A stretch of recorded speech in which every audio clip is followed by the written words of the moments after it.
I was sitting in seat 19A, my nose pressed against the cool glass, watching the Peruvian jungle unroll like a never-ending carpet of emerald thousands of feet below.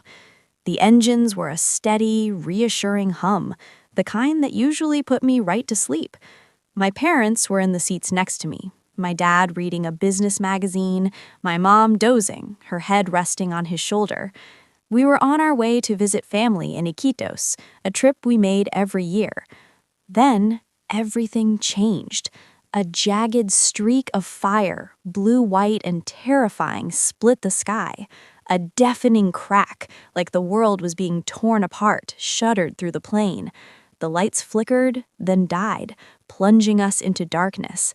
The hum of the engines was gone, replaced by a terrible screaming wind that tore at the fuselage.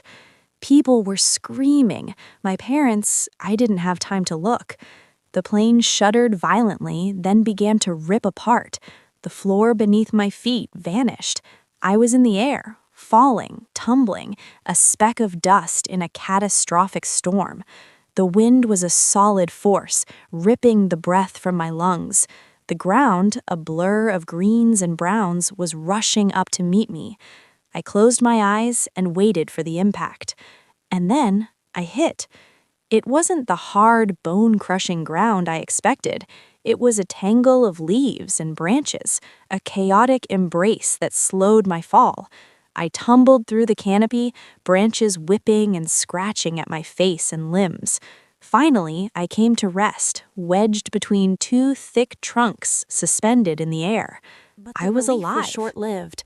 My body was a roadmap of pain. My left arm was bent at a sickening angle, and my leg. I could feel a hot, sticky sensation and knew it was blood. I was thousands of feet from where the plane had been, in the middle of a jungle that was as beautiful as it was deadly. I was a 13-year-old girl, and I was all alone. The next few days were a blur of pain, fear, and a desperate struggle for survival. I managed to free myself from the tree, falling the last 10 feet to the ground with a grunt of pain. I bound my broken arm as best I could with a piece of my shirt and wrapped my bleeding leg. Then I started to walk, or rather crawl.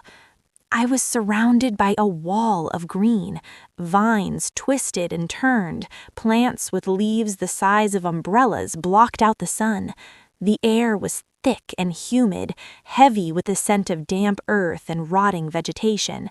And the noise, it was a constant cacophony of animal calls, insect buzzes, and the rustling of leaves.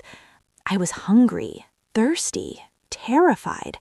Every rustle in the undergrowth made me freeze, my heart pounding in my chest. I knew there were jaguars here, and anacondas, and creatures I had only seen in documentaries. But I also knew I had to keep the moving. Sound of water. My dad had always said, water leads to people, and right now, people were my only hope. I stumbled along a small stream, which eventually flowed into a larger river.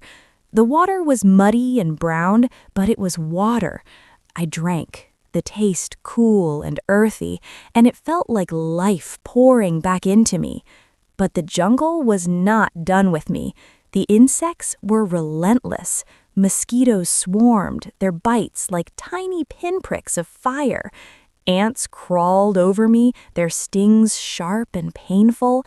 And then there were the things I couldn't see. I woke up one morning to a throbbing pain in my leg. My makeshift bandage was soaked with a clear yellowish fluid. Infection. A cold dread settled in my stomach.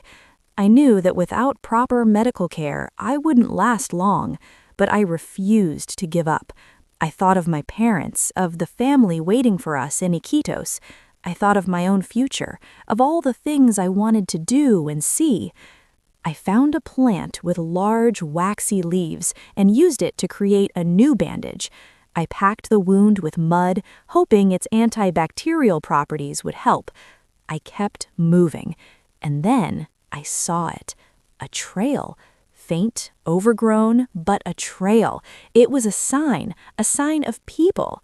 My heart soared. I pushed myself faster, ignoring the pain in my body. The trail led me to a small clearing, and in the center, a hut. It was empty. Disappointment, No sharp and people. cruel, washed over me. I collapsed on the dirt floor, my body finally giving out. I must have been there for hours, lost in a daze of pain and despair. When I finally opened my eyes, it was dusk. The jungle was beginning to settle down, the noise softening to a gentle hum, and I was not alone. A man was standing over me. He was old, his skin weathered and lined, his eyes wise and kind. He was wearing traditional clothing, and in his hand he held a basket. He didn't say a word. He just knelt beside me, his hands gentle as he examined my wounds. He took some leaves from his basket, crushed them, and applied the pulp to my leg. He gave me water and a piece of fruit. He was my savior. Over the next few weeks, the man, whose name was Manuel, nursed me back to health. He taught me about the jungle, which plants were edible, which were medicinal. He taught me how to find water, how to build a shelter. He taught me how to survive. Manuel was more than just a savior.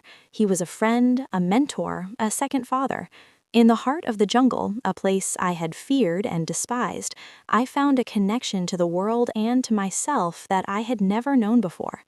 I spent 6 months with Manuel. In that time, I learned to speak his language, to understand the rhythm of the jungle. I learned to find strength in my vulnerability and courage in my fear. I learned that even in the darkest of times, there is always hope. The day came when I had to leave. A group of researchers was passing through the area, and Manuel had arranged for me to go with them. Leaving Manuel was the hardest thing I had ever done. He had given me my life, and I owed him everything. But I knew I had to go. I had a family waiting for me and a life to live. The researchers brought me to Iquitos, where I was reunited with my aunt and uncle. They had given up hope, and seeing me was like seeing a miracle. I told them my story, the plane crash, the jungle, Manuel. They listened, their eyes wide with disbelief and wonder. They called it a miracle, a story of incredible resilience and strength. But for me, it was more than just a story. It was my life. It was the experience that had shaped me into the person I am today, a person who knows the power of hope, the strength of the human spirit, and the beauty of the unexpected connections that bind us all together. I am a 13-year-old girl who fell from the sky and survived, and I will never, ever give up.